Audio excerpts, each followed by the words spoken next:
जय माता दी दोस्तों।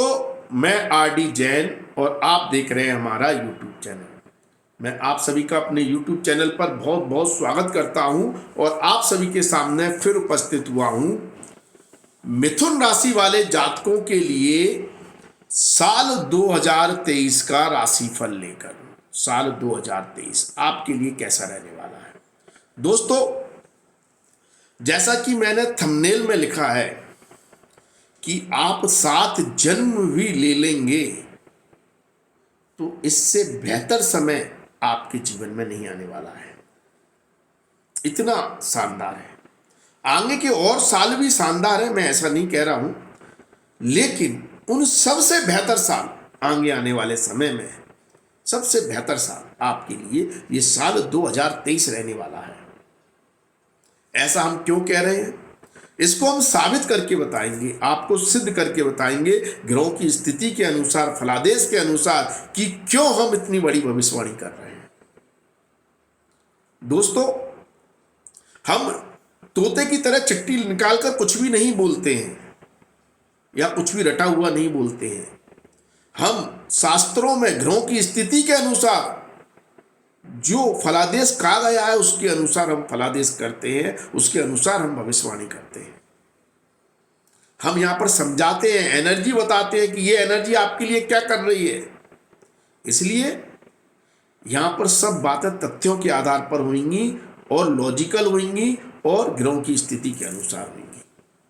और आप किसी भी वर्ग के व्यक्ति हो, चाहे आप व्यापारी हो, नौकरी करने वाले व्यक्ति हो, आपके दाम्पत्य जीवन की बात हो, संतान की बात हो, प्रेम संबंध लव लाइफ की बात हो, या आपकी यात्राओं की बात हो, विदेश यात्रा या विदेश सेटलमेंट की बात हो, जो लोग विदेश रहते हैं उनके लिए कैसा रहेगा, जो लोग बुजुर्ग हैं, जो रिटायर्ड हो गए हैं उनके लिए कैसा है, और गृहिणी जो महिलाएं हैं जो घर का कामकाज करती हैं उनके लिए समय कैसा है, और जो लोग अस्वस्थ हैं उनके लिए कैसा है, जो लोग बेरोजगार हैं, कुछ भी नहीं कर रहे हैं, तो उनके लिए साल 2023 कैसा है। तो हर वर्ग से जुड़े हुए व्यक्ति और किसान भाइयों के लिए भी यहां पर विशेष चर्चा होगी। इसलिए वीडियो को अंत तक अवश्य देखें, क्योंकि यह वीडियो आपके जीवन को बहुत कुछ देने वाला है। वीडियो छोड़ दिया तो जीवन की बहुत बड़ी उपलब्धि से आप पीछे रह सकते हैं। और जो लोग नए हैं उनसे निवेदन है कि आप इस वीडियो को सब्सक्राइब जरूर कर लें, क्योंकि आपको मंथली राशिफल की वीडियो भी इस चैनल पर मिलते रहते हैं। तो चैनल को सब्सक्राइब और बेल आइकन दबाना ना भूलें, जिससे आपको समय समय पर अपडेट मिलती रहे। तो चलो दोस्तों, चर्चा करते हैं कि हम क्यों इस साल को मिथुन राशि वाले जातकों के लिए गजब का साल कह रहे हैं। दोस्तों, तो मिथुन राशि वाले जातकों, यदि आपकी जन्म राशि, नाम राशि, लग्न राशि यदि मिथुन है, तो आप समझे कि अभी शनि देव आपके ऊपर पिछले 2.5 साल से तो एक तरह से समस्याओं का बोझ लादे हुए थे। परेशानियां, समस्याएं, दिक्कतें, क्योंकि आपके ऊपर ढैया चल रही थी। कुछ लोग कहेंगे कि हमारे लिए तो अच्छा रहा पिछला 2.5 साल। वो अच्छा इसलिए रहा होगा क्योंकि आप अष्टम भाव की एनर्जी में आपने काम किया होगा। अब मैं यहाँ पर अभी वो एक्सप्लेन नहीं करूंगा कि अष्टम भाव की एनर्जी ने आप क्या होती है और आपको कैसे लाभ दिया, क्योंकि जो निकल रहा गया है उससे कोई मतलब नहीं है। हाँ, लेकिन ज़्यादातर लोगों के लिए, ज़्यादातर 90% मिथुन राशि वाले जातकों के लिए पिछले 2.5 साल बहुत खराब रहे होंगे, क्योंकि शनिदेव की ढैया चल रही थी। और 17 जनवरी को शनिदेव राशि परिवर्तन कर रहे हैं। अब अगले 2.5 साल के लिए आपके लिए बहुत योग कारक स्थिति में आ रहे हैं। अब योग कारक क्यों आ रहे हैं, इस लॉजिक को समझें। क्योंकि शनिदेव आपके भाग्य स्थान के स्वामी हैं। भाग्य स्थान का स्वामी होकर अपने से द्वादश था, 12वें में था, अष्टम में था, गड्ढे में था, तो भाग्यहीन कर दिया था 2.5 साल से आपको। भाग्यहीन, समस्याएं, दिक्कतें, परेशानियां, रुकावटें, कंट्रोवर्सी, षड्यंत्र, इन सब में ही आप फंस रहे थे। काम समय पर पूरा हो ही नहीं रहा था। अब भाग्य चमकने वाला है। और भाई एक बात और बोल दूं, जिन लोगों का पिछला 2.5 साल अच्छा गया है, अगर ढैया ने उन्हें परेशान नहीं किया है, तो ये मान लीजिए ये 2023 और भी अच्छा जाने वाला है। बहुत शानदार। क्योंकि अब आपकी रूठी हुई किस्मत को, फूटी हुई किस्मत को, बदकिस्मती को शनि देव ने खो छोड़ दिया है और आपकी किस्मत को चमकाने वाला काम कर दिया है। सोए हुए भाग्य को जगाने वाला काम अब शनि देव 17 जनवरी से कर रहे हैं। तो आप सोच लीजिए, जब भाग्येश प्रबल हो जाए, भाग्य प्रबल हो जाए, भाग्य मजबूत हो जाए, तो साल तो शानदार होगा ना। अब आप ये कहेंगे कि मैंने इसको सदी का, जीवन का या आगे आने वाले जन्मों का सबसे ग्रेट साल क्यों कहा है? वो देखिए इसलिए कहा है दोस्तों, क्योंकि ये शनि देव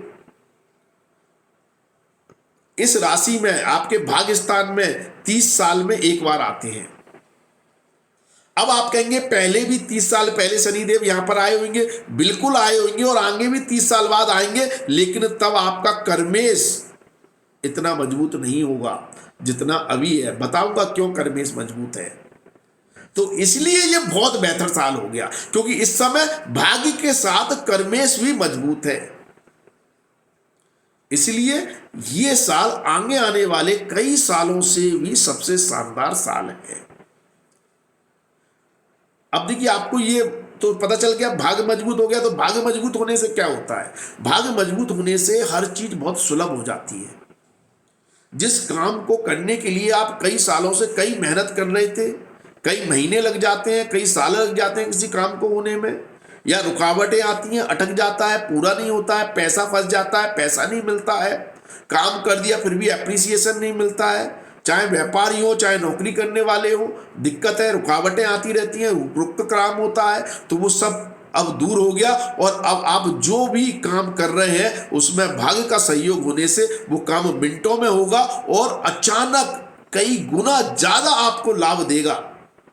भाग्य मजबूत होने का मतलब यही हो गया ना, जिस कार्य में आप 100 रुपए का प्रॉफिट सोच रहे हैं उसमें हो सकता है आपको 1000 रुपए का प्रॉफिट हो जाए। जहां आप लाखों का प्रॉफिट सोच रहे हैं वहां करोड़ों का प्रॉफिट हो जाए। ये होता है भाग्य की प्रबलता का कारण। लेकिन भाग्य की प्रबलता का कारण ये नहीं है कि कर्म ना करें, कर्म तो बहुत जरूरी है।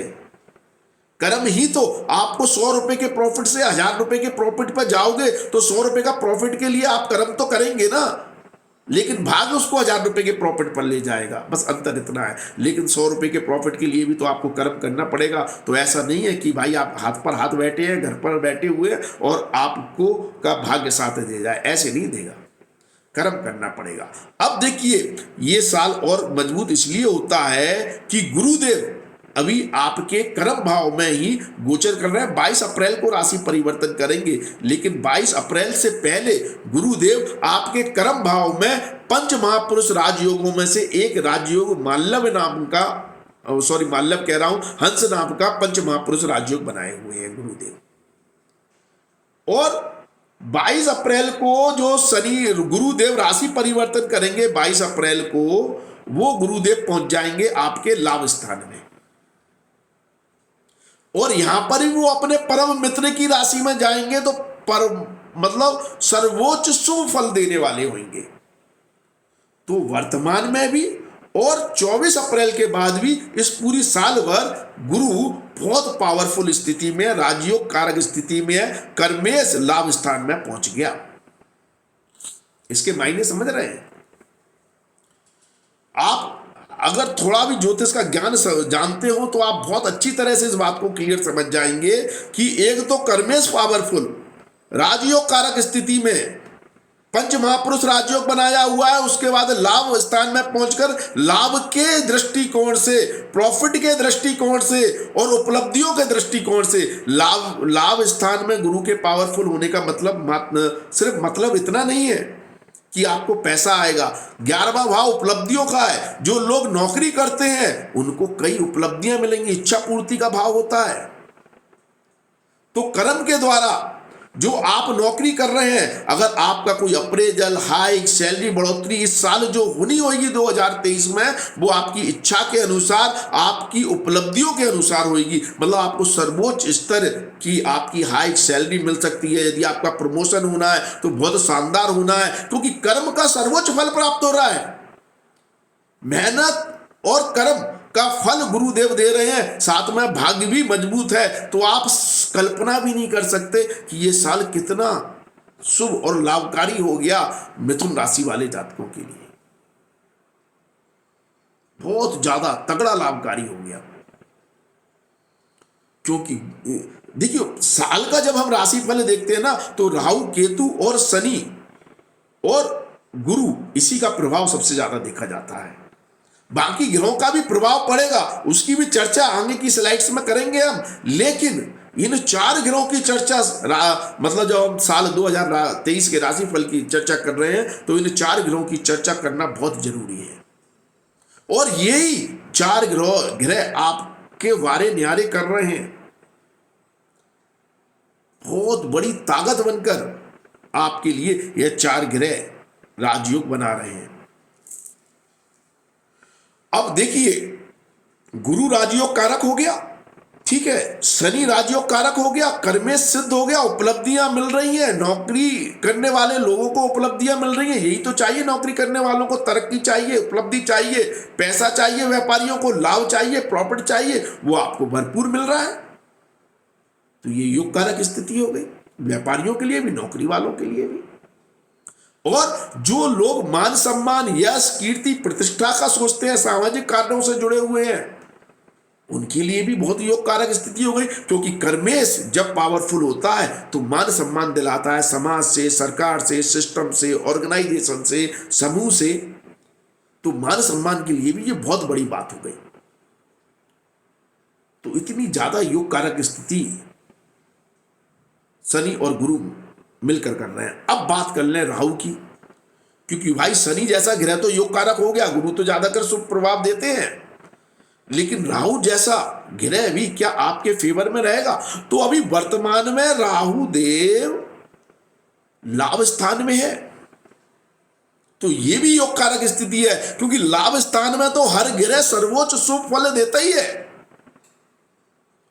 लेकिन राहु की जो टेंडेंसी है, तिकड़म लगाकर, शॉर्टकट अपनाकर, मटेरियलिस्टिक चीजों के प्रति आपकी भूख को बढ़ाकर आपको लाभ देता है, आपको सुख देता है, आपको समृद्धि देता है, लेकिन छोड़ता नहीं है। वो उपलब्धियों के पीछे पड़ जाता है, ऑब्सेसिव बना देता है, उसको प्राप्त करने के लिए आपकी भूख जगा देता है कि मेरे को प्रमोशन चाहिए, मेरे को लाभ चाहिए, मेरा ये काम बनना चाहिए, मेरा ये प्रॉफिट होना चाहिए। और उसके लिए उसकी एक टेंडेंसी है कि भाई वो साम दाम दंड भेद भी अपनाता है, तो वो सारी चालाकियां भी देता है, इससे काम बनता है। तो अभी वर्तमान स्थिति में राहु बहुत शुभ स्थिति में है मिथुन राशि वाले जातकों के लिए, इसलिए अच्छे परिणाम दे रहा है। लेकिन 30 अक्टूबर को राहु अपना राशि परिवर्तन करेगा, आपके कर्म भाव में आ जाएगा, और ये तो महायोग कारक स्थिति हो जाएगी। अभी तो राहु अच्छे फल दे ही रहा है, शुभ फल दे ही रहा है, लेकिन इससे भी 100 गुना ज्यादा शुभ फल देने लगेगा 30 अक्टूबर से। रीजन, क्योंकि राहु कर्म भाव में महायोग कारक होता है, राजयोग कारक होता है। और सबसे बड़ी बात यह है कि राहु मिनटों में, पल भर में, सेकंडों में काया पलट कर देता है। मतलब अगर टाइम फ्रेम की बात करें ना, देखिए बहुत ज्यादा पैसा, बहुत ज्यादा तरक्की शनि देव भी देते हैं, गुरु भी 5 चीजों के कारक हैं, बहुत उपलब्धियां देते हैं। लेकिन आप ये कहें ना कि पल भर में मेरी काया पलट हो जाए, पल भर में मैं सेलिब्रिटी बन जाऊं, दुनिया मेरे को जानने लगे, मेरे पे लाखों करोड़ों रुपए आ जाए, पल भर में मेरी काया पलट हो जाए, ऐसा कुछ बड़ा हो जाए, ऐसा कुछ लाभ हो जाए, तो ये करने वाला काम सिर्फ राहु करता है।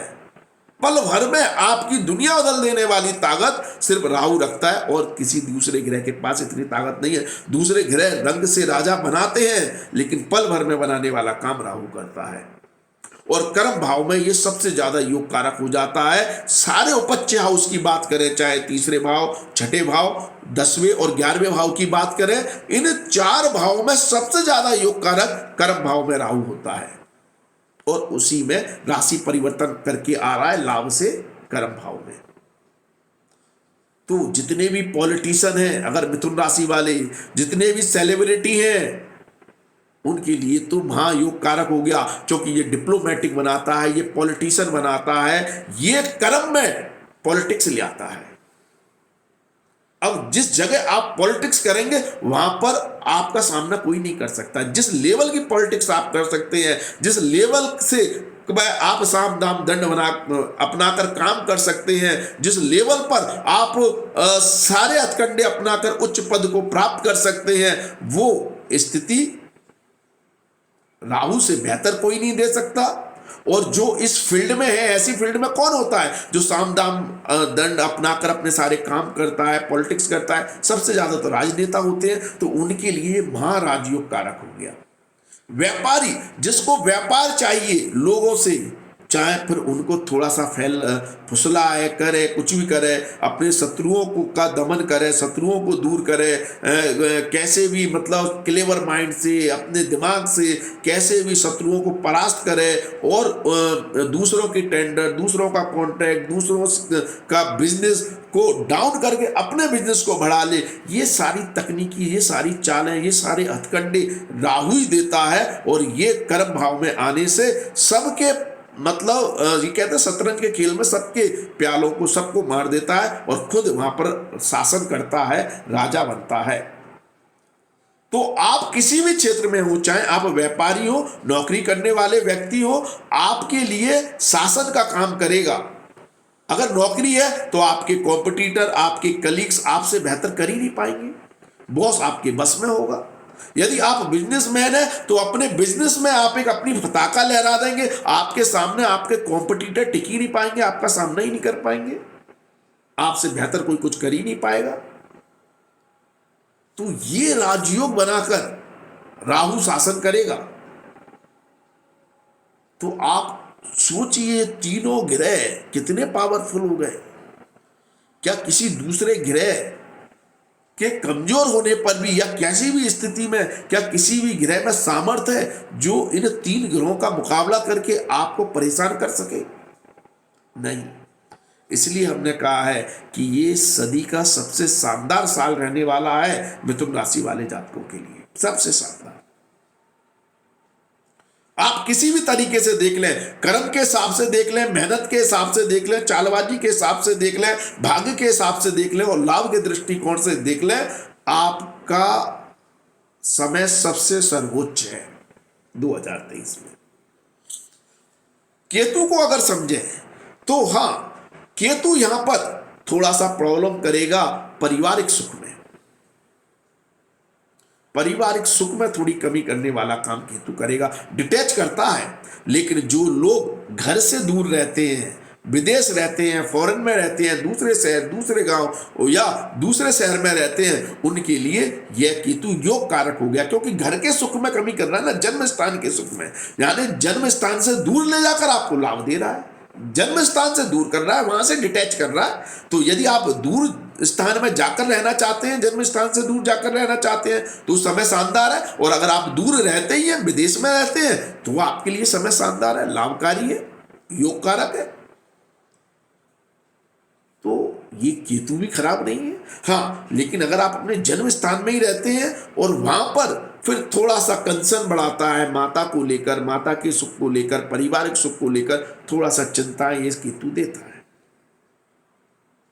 लेकिन कब देता है? 30 अक्टूबर के बाद, क्योंकि यहां पर चौथे भाव में तो 30 अक्टूबर में ही आ रहा है ना, उससे पहले तो वो पंचम भाव में गोचर कर रहा है। अभी करंट स्थिति में तो आपकी राशि से पंचम भाव में है। तो पंचम भाव का केतु संतान सुख में कमी करता है, या संतान को विदेश ले जाएगा, संतान को आपसे दूर करेगा। संतान दूसरे शहर में, दूसरे गांव में, विदेश में या पढ़ाई के लिए, व्यापार के लिए, नौकरी के लिए उसको जाना पड़ रहा है या जा रही है, तो संतान को आपसे दूर रहना पड़ सकता है। यदि वर्तमान स्थिति की बात करें या 30 अक्टूबर तक की बात करें तो ऐसे सिनेरियो बन रहे हैं। लेकिन यदि संतान आपके साथ ही है तो संतान से बहुत अच्छे तालमेल नहीं रहेंगे, संतान या तो सुनेगी नहीं आपकी, या रिश्ते बहुत अच्छे नहीं रहेंगे, थोड़े कंसर्न संतान से बनते हैं, या संतान के कैरियर को लेकर चिंताएं बनती हैं यदि संतान आपके साथ ही रह रही है तो। और जिन माता बहनों के संतान नहीं है उनको थोड़ा सा इंतजार करना चाहिए अक्टूबर तक का, अक्टूबर के बाद आपके संतान सुख के योग ज्यादा बनते हैं, लेकिन केतु कारक होता है पुत्र संतान का। तो ऐसा भी नहीं है कि संतान बिल्कुल डिनाय कर दे, नहीं, पुत्र संतान के योग भी केतु बनाता है। तो ये चारों ग्रह मिथुन राशि वाले जातकों के लिए बहुत ही ज्यादा योग कारक स्थिति में गोचर कर रहे हैं और राशि परिवर्तन के बाद भी बहुत ज्यादा योग कारक स्थिति में है। तो सर्वोच्च प्रभाव तो इन्हीं का है, इसलिए इनकी चर्चा मैंने पहले की। अब मैं दूसरे ग्रहों का क्या प्रभाव रहेगा, कब तक कब कब कैसा रहेगा, उससे क्या थोड़े बहुत बदलाव आएंगे मंथली बेसिस, उसकी हम चर्चा करते हैं। लेकिन मेन प्रभाव इन चार ग्रहों का इस मतलब 2023 में आपके ऊपर रहना है। अब बात करते हैं सबसे पहले आपके राशि स्वामी की। देखिए, राशि स्वामी अगर मजबूत होता है तो आपको किसी भी चीज से डरने की जरूरत नहीं होती। राशि स्वामी आपका होता है बुध देव मिथुन राशि वाले जातकों के लिए। तो बुध देव जब भी मजबूत होंगे, जब भी शुभ होंगे, राजयोग कारक होंगे, तब आपको कैसे भी चैलेंजेस मिले, कैसी भी समस्याएं हो, कैसी भी तकलीफ हो, आपको फील ही नहीं होगी, क्योंकि आप उसको स्ट्रेस में लेंगे ही नहीं। क्योंकि राशि स्वामी आपके दिमाग को, आपकी सोच को, आपके विजडम को, आपकी नॉलेज को और आपकी विल पावर को मजबूत बनाता है। जब राशि स्वामी मजबूत होता है तो कोई भी समस्या आपको समस्या नहीं लगती, आप अरे निपट लेंगे और निपट भी लेते हैं। देखिए, ये जो मैं चर्चा कर रहा हूं, ये उन चार ग्रहों के बाद की कर रहा हूं। तो जब वो चार ग्रह आपके लिए योग कारक है, ठीक है, तो वो तो शुभ फल दे ही रहे हैं। तो फिर राशि स्वामी अगर और मजबूत हो जाता है तो आपके लिए कोई दिक्कत है ही नहीं। हाँ, राशि स्वामी कमजोर होता है तो दूसरे ग्रहों के द्वारा अगर कोई समस्या आ रही है तो थोड़ा स्ट्रेस बढ़ता है। और स्वास्थ्य के मामले में राशि स्वामी बहुत इंपॉर्टेंट होता है। राशि स्वामी मजबूत होता है तो अगर स्वास्थ्य आपका खराब है तो आपकी दवाइयां काम कर जाएंगी, आप बहुत जल्दी स्वस्थ हो जाएंगे। राशि स्वामी कमजोर हो जाता है तो स्वास्थ्य की तरफ से भी दिक्कतें आती हैं, और राशि स्वामी कमजोर होता है तो आपके डिसीजन भी गलत होते हैं, आपकी सोच गलत हो जाती है। तो देखें,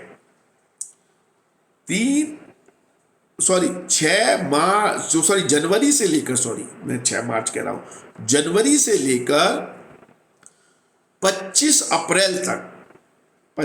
अप्रैल तक राशि स्वामी आपका बहुत योग कारक स्थिति में है, जनवरी से लेकर, ठीक है। तो आपको किसी भी तरह की समस्या नहीं है। राशि स्वामी मजबूत है तो कहीं से भी कोई भी स्ट्रेस आ रहा हो आप उसका सामना कर लेंगे, और स्वास्थ्य संबंधित समस्या है तो आप उससे उभर आएंगे, वो समस्या आपकी दूर हो जाएगी। 25 अप्रैल से लेकर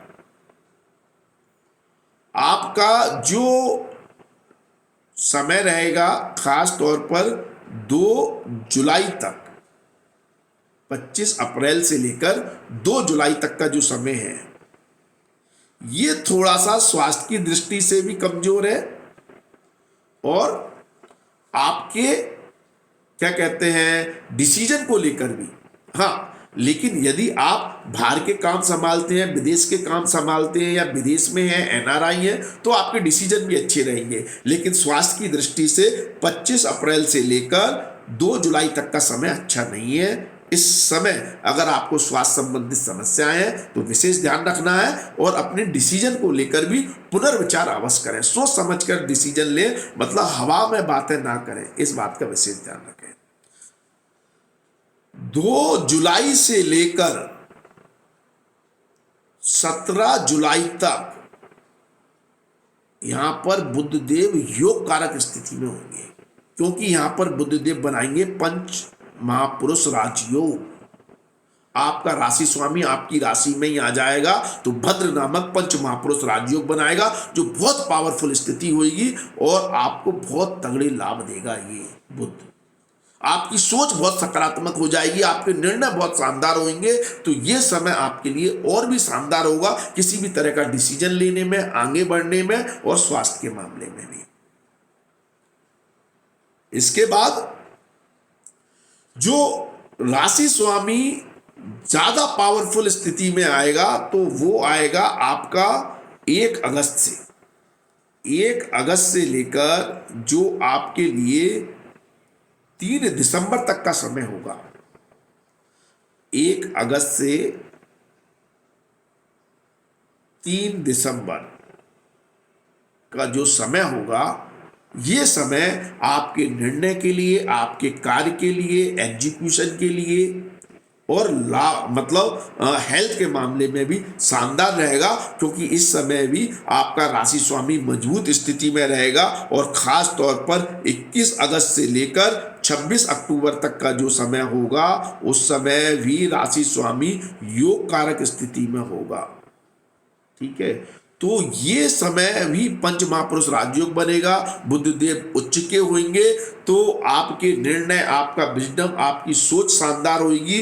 और इस समय, ये जो समय बता रहा हूं, ये किसी तरह के इन्वेस्टमेंट के लिए, खासतौर पर प्रॉपर्टी, घर, गाड़ी, वाहन आदि के सुख के लिए बहुत शानदार है। इसमें बढ़ोतरी करेगा और इसके इन्वेस्टमेंट से भी लाभ देगा। तो जो रियल एस्टेट, ऑटोमोबाइल इंडस्ट्री से जुड़े हुए हैं, उनके लिए यह समय योग कारक हो जाएगा।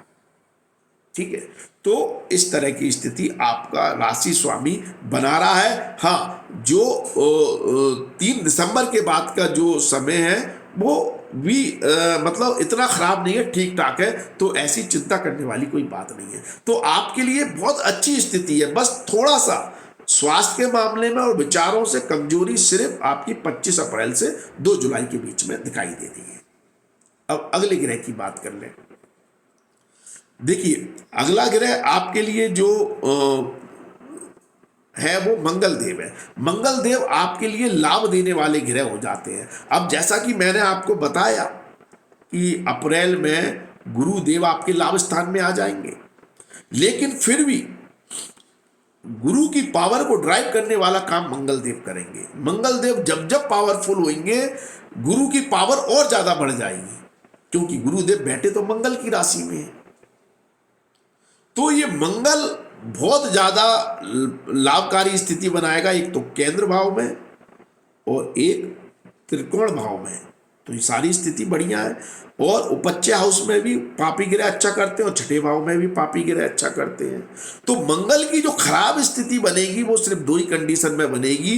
एक तो जनवरी से लेकर 13 मार्च तक का जो समय होगा, जनवरी से लेकर 13 मार्च तक का जो समय होगा, वो मतलब एक्सपेंडिचर को बढ़ा रहा है, खर्चों को बढ़ा रहा है। ऐसा नहीं है कि पैसा नहीं आएगा, पैसा तो गुरु बैठा है लाभ स्थान में, धन आपको देगा, व्यापार में से पैसा आएगा, लेकिन पैसा हो सकता है इस समय अंतराल में टिके नहीं या किसी भी कारण से आपके खर्चे बढ़े, ये संभावनाएं हैं। और दूसरा, जो आर्थिक नुकसान इन्वेस्टमेंट के द्वारा या किसी भी तरह से गलत डिसीजन के द्वारा मंगल देव या उतावलेपन, जल्दबाजी के कारण मंगल देव जो दे सकते हैं, वो समय होगा आपका 10 मई से लेकर आपका 1 जुलाई तक का समय।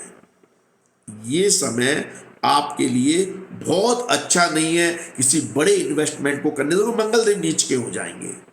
तो जल्दबाजी, उतावलेपन में या भावनाओं में बहकर आप किसी को पैसा दे दें और वापस ना मिले, लोग आपका पैसा खा जाए, तो थोड़ा सा संभल कर रहना है 10 मई से लेकर 1 जुलाई के बीच में। तो बस इस समय में आपको आर्थिक मामले में संभल कर रहना है, इन्वेस्टमेंट के मामले में संभल कर रहना है और खर्चों को कंट्रोल करना है। अदरवाइज आर्थिक मामलों में ये समय आपका बहुत शानदार है। अब बात करें शुक्रदेव की, तो शुक्रदेव पंचम भाव के स्वामी होते हैं। तो पंचम भाव का स्वामी, और ये प्रेम पंचम भाव के स्वामी भी होते हैं, 12वें भाव के स्वामी भी होते हैं सुख सुविधाओं के, साथ में कंफर्ट लाइफ के कारक ग्रह भी होते हैं, लग्जरी लाइफ के कारक ग्रह होते हैं, और प्रेम संबंध, लव लाइफ और रोमांटिक लाइफ, दाम्पत्य जीवन के भी कारक ग्रह होते हैं। स्वामी भी है, कारक भी है, इसलिए बहुत महत्वपूर्ण हो जाता है रिलेशनशिप के मामले में। तो रिलेशनशिप के मामले में देखिए, यहाँ पर शुक्रदेव भद्र नामक पंच महापुरुष राजयोग बनाएंगे, पंचम के स्वामी होकर भाग्य स्थान में गोचर करेंगे, बहुत शानदार स्थिति है। पंचम का स्वामी लाभ स्थान में हमेशा अच्छे फल देता है, 12वें भाव का शुक्र भी शानदार फल देता है, लगन में भी ये आपके लिए शानदार रहेंगे। ठीक है, आपके चौथे भाव में भी भौतिक सुखों की वृद्धि करेंगे, अच्छी स्थिति रहेगी शुक्रदेव की।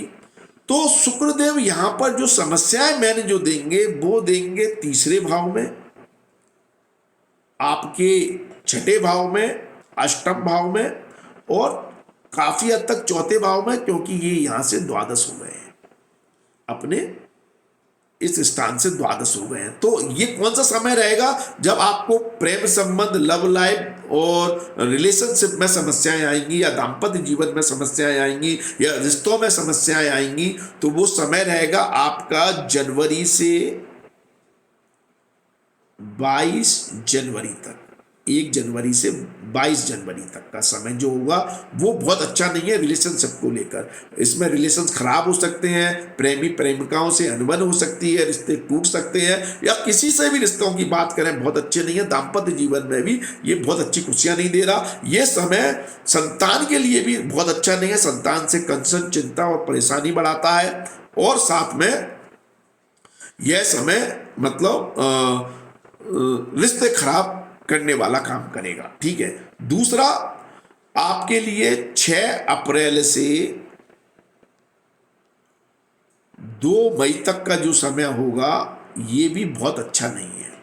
ये समय भी आपके रिश्ते थोड़े से खराब होते हैं, खटाई में पड़ते हैं, थोड़ी समस्याएं आती हैं रिश्तों को लेकर, ठीक है। ऐसी स्थिति आपके लिए बनती है। तीसरा, ये जो रिश्तों को लेकर खराब समय रहेगा वो 2 अक्टूबर से आपका 3 नवंबर तक का। इस समय भी आपको रिश्तों पर विशेष ध्यान रखना चाहिए, रिश्तों को संजोकर रखना पड़ेगा, नहीं तो कहीं ना कहीं घर का कलह वगैरह आदि समस्याओं का आपको सामना करना पड़ सकता है। अगर इस समय अंतराल को हम छोड़ दें तो आपको प्रेम संबंधों का अच्छा सहयोग मिल रहा है, प्रेमी से आपके रिलेशंस अच्छे रहेंगे, दाम्पत्य जीवन का सुख मिल रहा है, संतान का सुख मिल रहा है, संतान को तरक्की मिल रही है। और छात्रों के लिए भी यह शुक्र का गोचर शानदार रहेगा।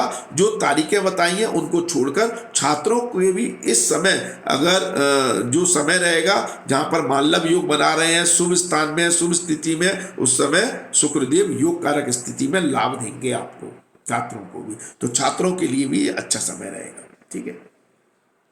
अब यदि बात करें सूर्यदेव की, तो सूर्यदेव आपके तीसरे भाव के स्वामी होते हैं। सूर्यदेव मजबूत हो जाते हैं तो सरकारी कामों से लाभ होता है, सरकारी तंत्र से लाभ होता है, सिस्टम से लाभ होता है। और सबसे बड़ी बात, सूर्यदेव आप की राशि के अनुसार आपकी कनेक्टिविटी के कारक हैं। तो आपको लोगों के संपर्क के द्वारा, लोगों से मिलकर, आपकी नेटवर्क को बढ़ाकर, आपकी कनेक्टिविटी को बढ़ाकर लाभ देते हैं।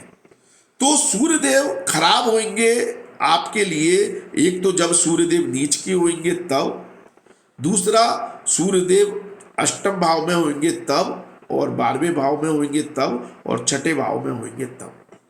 तो यदि आपका मतलब जो आपका ये देखें जनवरी का जो महीना होगा वो सरकारी कार्यों के लिए अच्छा नहीं है। जनवरी से लेकर 15 फरवरी तक का जो समय होगा, ठीक है, सरकारी कार्यों में समस्या, बॉस से समस्या, या हायर अथॉरिटी से समस्या, ठीक है, और या एलर्जी के कारण होने वाली समस्याएं, जिनको हृदय रोग है उनके लिए समस्याएं, ठीक है। और यहाँ पर कनेक्टिविटी से लाभ नहीं होगा, लोग आपके संपर्क में ही नहीं रहेंगे या आपके काम नहीं आएंगे, ऐसी स्थिति आपके लिए बन सकती है।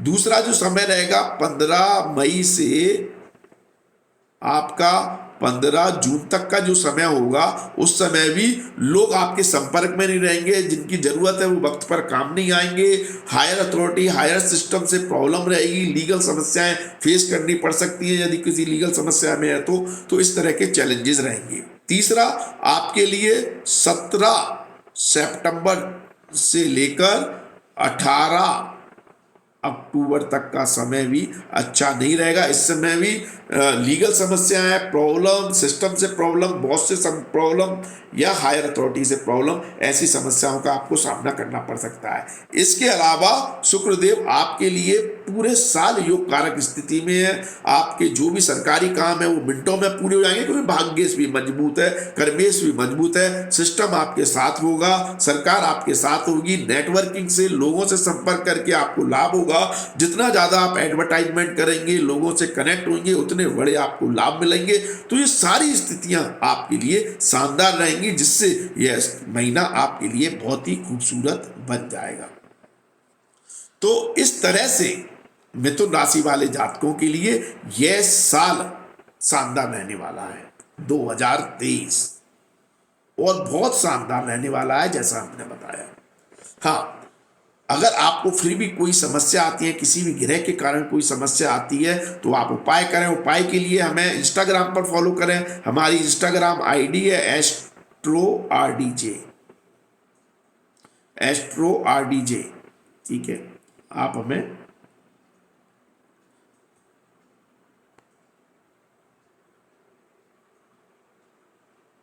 एस्ट्रो RDJ पर फॉलो करें, इंस्टाग्राम आईडी पर। इस पर हम उपाय बताते हैं। इन उपायों को कर कर आप अपने जीवन को और भी सुलभ, आसान और समृद्ध बना सकते हैं।